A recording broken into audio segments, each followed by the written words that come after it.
Hello and welcome to this week's edition of Invest Africa. I'm Godfrey Motizwa.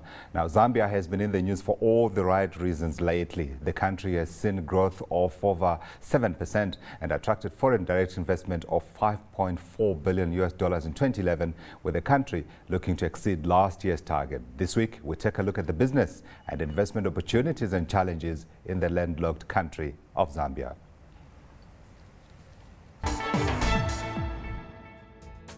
Covering a total surface area of just over 750,000 square kilometers, the landlocked country is home to roughly 14 million people.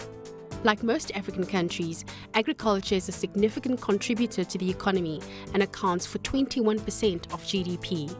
Top revenue generators include copper and cobalt, electricity and tobacco, to which it exports to China, Switzerland and South Africa. Import partners include the DRC, South Africa and China, from which machinery, transport equipment and petroleum are sourced. Zambia's economy has experienced strong growth in recent years, with real GDP growth from 2005 to 2011 averaging more than 6% per year. However, Zambia's economic growth slowed to 6.6% in 2011 from 7.6% in 2010, mainly as a result of weaker mining sector performance. But the medium-term economic outlook appears favorable, with the economy projected to grow 6.9% in 2012 and 7.3% in 2013. This growth will be underpinned by sustained expansion in agriculture, construction, manufacturing, transport and communications, and by a rebound in the mining sector. Priority for Zambia is increasing domestic revenue collection due to infrastructure projects that will require additional resources. The government is aiming to fill the $750 million funding gap by means of a bond issue, and this infrastructure investment is expected to boost growth by up to 2 percentage points per annum. Zambia's dependency on copper makes it vulnerable to depressed commodity prices, and the struggling global economic recovery could diminish export demand. The government's decision to retract the privatization of Zambia's telecoms company has put the spotlight on the company's ability to maintain investor confidence, and if not addressed, could threaten the country's growth prospects. Joining me now in studio to take a closer look at Zambia as a business and investment destination is Jason Kalizimani. He is Senior Partner at KPMG Zambia. Andrew Chipwende, he is Director General Zambia Development Agency. Rodwell Jarai, Group Executive, International Business Connection. And from Lusaka, we will be joined by Cuthbert Malindi, his founder and chairman of Postnet. Gentlemen, let's begin here. I want to set the context because I had occasion to sit down with the Minister of Commerce, Trade and Industry, Mr. Robert Sichinga, and he was very unhappy that us in the media are not giving Zambia the attention it deserves. And in one of my conversations, I actually want to quote what he said. He says, "I believe Zambia has paid an extremely high price for its stance in assisting its neighbors get their freedom. Now that the liberation wars are over, Zambia expects an economic dividend, not necessarily by monetary compensation, although that would be quite appropriate, but by allowing its economy to flourish in ways it could not have done under a different type of economic and or geopolitical regime." Let's begin with Andrew, because you sit at the heart of Zambia's attempt to attract investment into the country. From where you sit and from what you have seen in the past few years, are we close to realizing Zambia's investment potential? Yes, I think we are getting there. Obviously, a lot of work still remains to be done. I think when we talk of Zambia as an investment destination, one probably has to look at the number of phases that we've undergone. The most recent, which was the entry or reverting back to multi-party democracy in 1991, which saw the country implement a number of significant macroeconomic reforms, including privatization of state-owned enterprises, a liberalization of the market, scrapping of exchange controls. And so it was a very difficult period that the country went through. Yeah. And we are now probably now in the having seen a peaceful transition last year, after 20 years of one party in power. Yes. We've now seen a new party coming into government with which has now placed more focus on job and wealth creation. Yeah.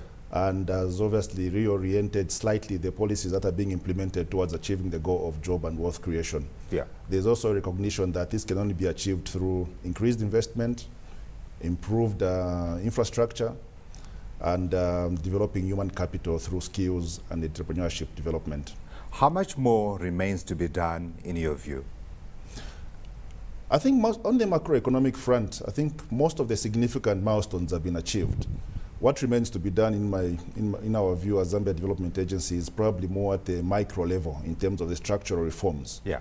At the institutional level in terms of reducing red tape, improving the speed and efficiency of government institutions, reducing the approval requirements from government institutions, and increasingly leaving more the decisions to invest to the private sector. I think that's why we still have to do a lot more work. Yeah. We also have to do a lot more work also in improving the doing business indicators, because ultimately every country around Africa has been implementing similar reforms at a macro level. Where countries are competing now is at a doing business level. How are we responding to the challenges that the private sector faces in terms of addressing the challenges that affect the cost of doing business? This is why we have to do a lot more work. Yeah, Jason, if I listen carefully to what Andrew is saying, he is saying, in essence, the hardest part of making Zambia an attractive investment destination has been done. Do you agree? Absolutely, I agree. Zambia is commonly referred to as a landlocked country. I prefer to think of it as a land-linked country, because Zambia does have the potential, yes, to actually be the hub of Southern Africa. I mean, look at where the country is placed. It's right in the middle with 8 neighbors surrounding it. A lot has been done. There are the likes of, which Andrew didn't mention, things like the facility economic zones, which have been established. There's one that's been established right in the Copper Belt. Another one is under construction in Lusaka.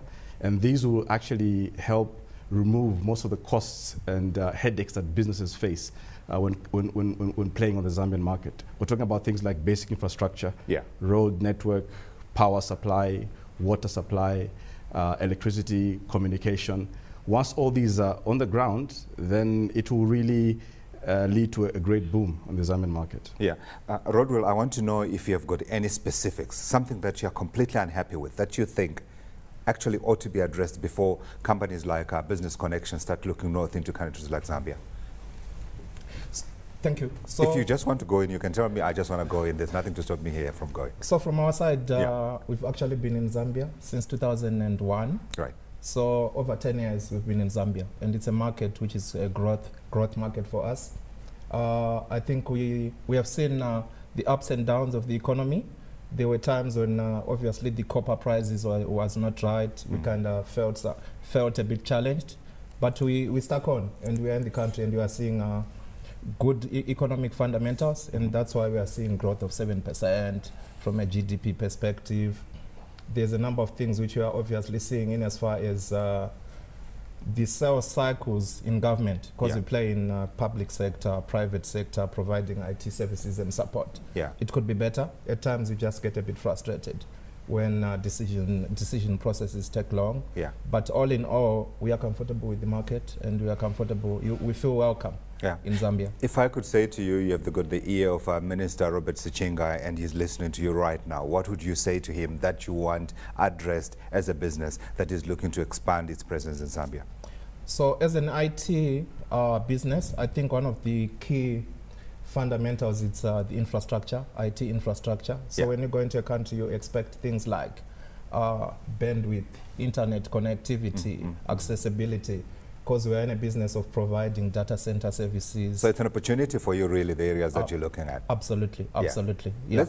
I want us to go to Lusaka to speak to Cuthbert Malindi. He's the founder and chairman of Postnet. And Cuthbert, the question I want to put to you is, as a person on the ground, I mean, the story I'm hearing here is all positive. And I did say in my intro that Zambia's headlines these days are largely positive. Is there something negative that you wish to share with us? Don't be afraid, it's fine.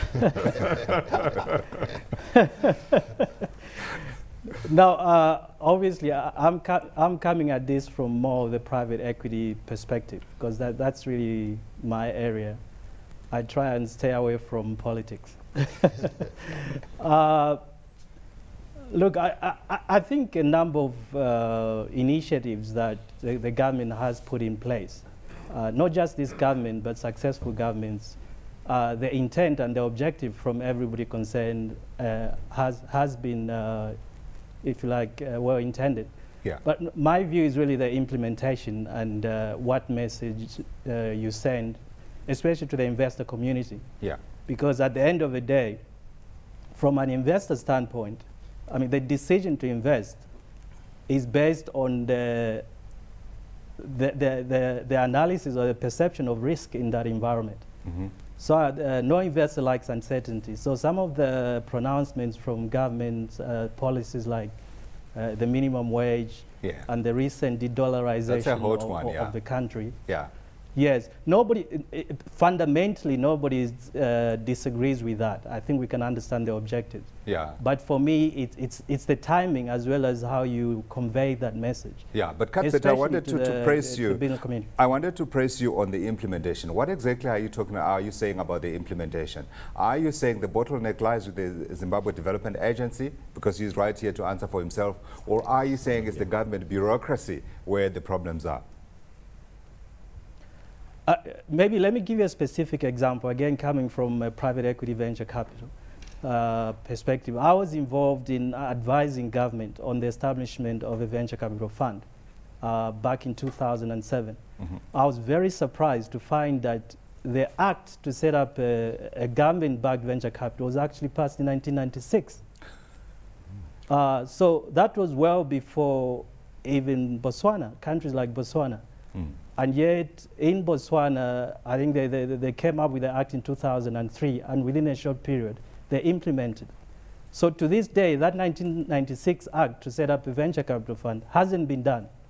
So what I'm saying is that when you look at the policies, if you go to some of the government official shelves, there are a lot of these policies that are well-meaning, but I really don't know where the bottleneck has been in to make sure that they're implemented as intended. Okay. Let's get Andrew's view here. Are you the hold-up, or is it just normal government bureaucracy? You've got a minute. The ZDO set up in 2007. I don't think it can be the hold-up. Oh, the government bureaucracy is there, but I think it's a question of prioritizing what is urgent, what are the key barriers that hold back entrepreneurship growth in Zambia. And probably this is what government is trying to address. Yeah. Probably the number one factor is infrastructure, as Jason has said. And infrastructure relates to roads, ports, and rail, as well as energy. And above that, human capital development, I think, is key. Financing is one of the challenges. A venture capital fund would address that, but probably that is far from that would be far from addressing the other challenges that businesses face in Zambia. Yeah, gentlemen, we're going to continue. And one question I want to put to you after the break, Andrew, is whether you're satisfied with the levels of investment that have come through into Zambia. And that's going to take place when we come back from the break, and there will be more on Invest Africa.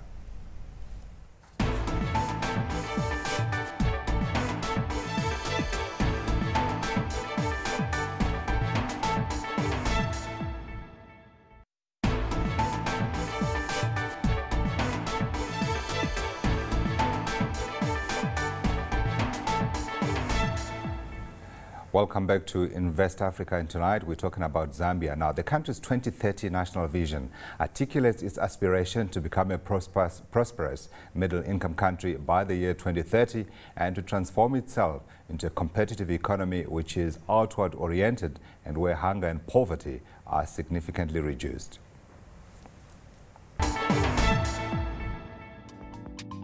Zambia may be considered a small market in itself, but the geographical location is such that it shares its borders with 8 other countries and has given it the advantage of serving as a transit and access point to over 170 million people. With the country's rapidly growing economy, Zambia experienced a power deficit, which, apart from being an obstacle to fast-tracking economic growth, the challenge presented investment opportunities in sectors other than mining. Other investment opportunities include electricity transmission in the Zambia-Malawi interconnector and the upgrading of large and small hydro projects.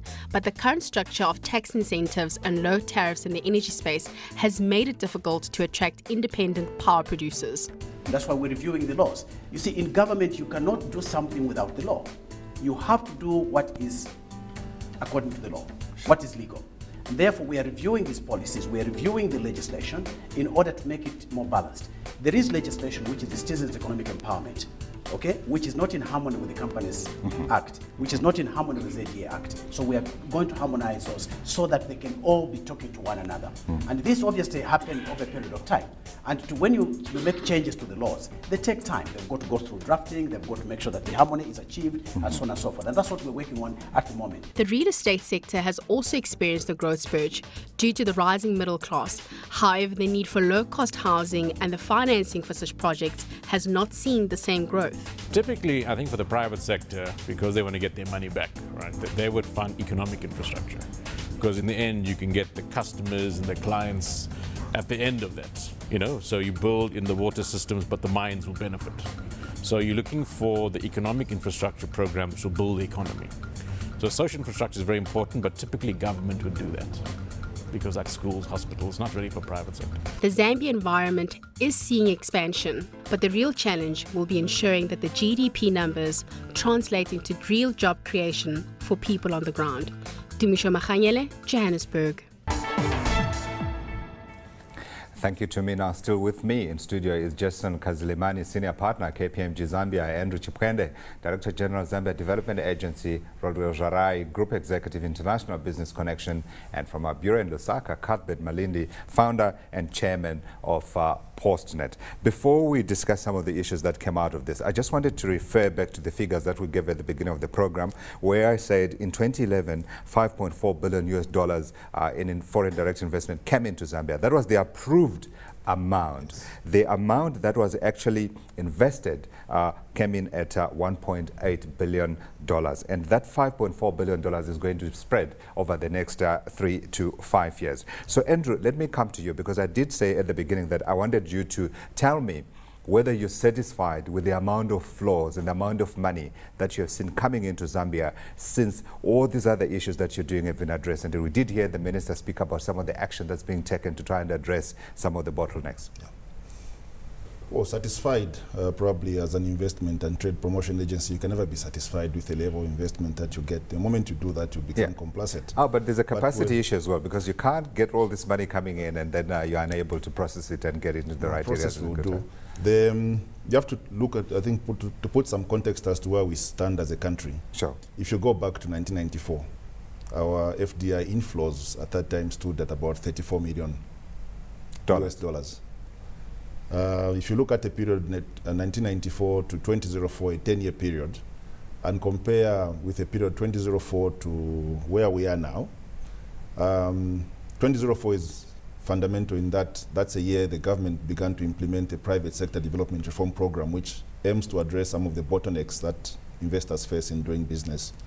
FDI inflows for the post-2004 period is 6 times higher than the decade preceding. Obviously, that is impressive performance. If you look at the World Investment Report for 2012, Zambia's published by UNCTAD, Zambia's FDI inflows for 2011 and 2012 in the Southern African region was only third to, obviously, South Africa, right, as well as Angola. But Angola, it's obvious because of the oil. Because of the oil, so they can't really compete. So at the regional level, we've been performing well. But I think what is fundamental for us is to try and now focus more on the sectors that are going to create accelerated growth, as well as address the issues of job creation. We're going to talk about that, but do you have a target that you're working with? For this year, in terms of planned investment, for the year 2012, our target, because of elections, there tends to be a slowdown. We had set a target of about $4 billion in terms of approved projects. But as of June 30th, I think we had approved at about $4.2 billion. You're overachieving, Andrew. Probably we underestimated and underestimated the potential. Which is a nice problem to have. A good problem to have. But I think where the challenge is on the rate of implementation, as you mentioned earlier on. I think capacity issues, and this is where the private sector development reform program is essential for us, because it aims to address issues of fast tracking, because there's no point of having a high value of approved projects, and then when you come to implementation, what we've been achieving of late is about 29 to 30% implementation rate. our target is to try and speed up that and probably move closer to the 50% mark in terms of implementation rate. Yeah, let's move on to the hot investment destinations. I know that, Rodwell, you would have very specific ideas about where those are, which sectors are hot. But let's begin with Jason, because you look overall at the Zambian economy. Tell me, what's hot in Zambia and why? Mining will always be hot. Mining will always be hot because of the copper. But is it just copper? Well, there's copper, there's cobalt. Copper and cobalt always go together. Okay. There's also the precious stones sector, emeralds. It's not a well-known fact, but Zambia actually has the second highest deposit of high-grade emeralds in the world. About 20% of the high-grade emeralds. That's a nice stat to have. We journalists, we love stats, because if I'm writing about Zambia, I'd like to say the #2 cobalt or emeralds producer in the world, or high quality, as we like to mention sometimes. Yes. Then the other precious stones, things like uranium, iron ore deposits, diamonds. Iron ore, did you say? Yes. Okay. It's there, just that it's not yet developed. Okay. And then there's also the black gold, oil. There have been traces of oil that have been found in Zambia, Eastern Province, Western Province, and so on. But that chase has been going on for a while, because I do remember in Zimbabwe there was also a mention of oil, and it turned out it was actually a big hoax. Yeah. I'm hoping it's not the same in Zambia. But outside of mining, where else? Outside of mining, there's agriculture. I think agriculture is always there on the back burner. When you look at, say, the return that you get from horticultural products and floriculture, they're very, very high. That business is actually thriving, and I think I'd really like to see that develop much, much more. Yeah. And then the other cash crops, cotton, tobacco, things like jatropha, which can be used as a substitute for sugar. All those are major opportunities. Yeah. At the moment, Zambia's land is about, I think about 58% of Zambia's land is actually arable land. Yeah. But out of that, only 14% of the arable land is actually under cultivation. Right. So there's a big capacity to be utilized there. Okay, let's go to Zambia. It looks like you take up most of our time talking about the areas of investment. Let's go to Lusaka on the ground, to the private equity guy, and ask what he sees in terms of what's hot in Zambia. Yeah, in terms of the hot spots, I tend to look at these things obviously from a micro standpoint, because it's all very well talking about the macro, the GDP growth, and your big hitters like mining, agriculture, and construction. But I think for a private equity guy, you really need to look underneath that. And I think one of the growing sectors is the financial services technology sector, because of the convergence between technology and financial services. So there are a lot of opportunities in that space. Secondly, when you look at agriculture, Jason mentioned agriculture and mining, I think. The money for infrastructure is there. But I think what's lacking is the logistics or the support side of that infrastructure. So from our perspective, in trying to bring in private equity investors in Zambia, we're really looking at a space of between $500,000 probably to $10 million investment. So we're not looking at the billions that the mines are talking about. So in terms of really what's driving growth in that sector, we're looking at consumer products. I mean, the fast food, what you call quick service restaurant business in Zambia, it's growing obviously because of the influence of South Africa. But I think the challenge always is how big the market is. If you look at East Africa, you're talking about a market of 120 million when you combine Kenya and the others. Of course, we can't talk about Nigeria, 170 million. When you talk about Zambia, we have a population of 14 million. You combine that with Malawi and Zimbabwe, it doesn't even get close to the East African market. So I think that's one of the issues that investors look at. Yeah, you're taking us back to the Federation, but that's a discussion for another day. Let me come to Rodwell here, because I think he mentioned something that you would definitely be interested in, convergence. Is that something that you have also picked up? Absolutely. So what we are seeing, it's IT and communication coming together. So before, the line was right in between. You could actually see the differentiation. But today, if you look at the continent, you've got billions of mobile phones.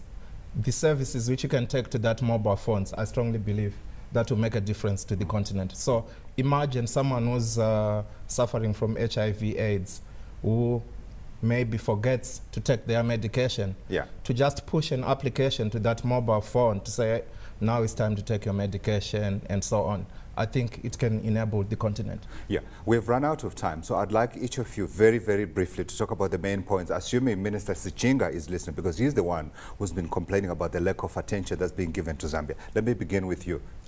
So from my side, I think as businesses, you need an enabling environment to enable you to be able to do business. IT infrastructure is key, and if government implements IT infrastructure, they can strongly have a competitive edge as they move forward to be able to provide services, solutions, and so on to their citizens. I'll take it you're being a neutral, never mind, it's the sector you are in. Let's come to you, Jason. Well, I think for me, infrastructure, obviously, especially power infrastructure. We really need more power. The number of downtime for electricity is growing more and more. But a positive is in the financial services. I think as Mr. Malindi put it, this is something that we've seen in action. The minimum capital requirements for banks have been raised, and hopefully that will lead to more our banks, the local banks, to being able to finance bigger ticket transactions and actually fund all these infrastructure projects. Cuthbert, you have 20 seconds for your point.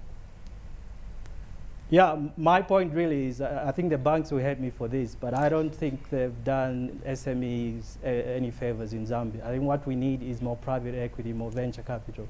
And that has to be driven by government to a certain extent. Because until you get the local entrepreneurs to participate in the economy and the investment arena, really you're not going to get that stability and that continuity in terms of business on the ground. He speaks like the private equity guy that he is. Captain, we have got to cut you there. Final message, sir. Opportunity to sell Zambia, but you have 20 seconds. For Zambia really should be viewed in terms of the opportunity it offers for upscaling any investor into the region. You can look at Zambia, don't look at Zambia as a standalone, but look at the opportunity it provides for upscaling your investment into the region, be it in the agriculture, infrastructure. If you're going to invest in energy, you won't be looking at Zambia, you'll be looking at export opportunities, including the markets like South Africa.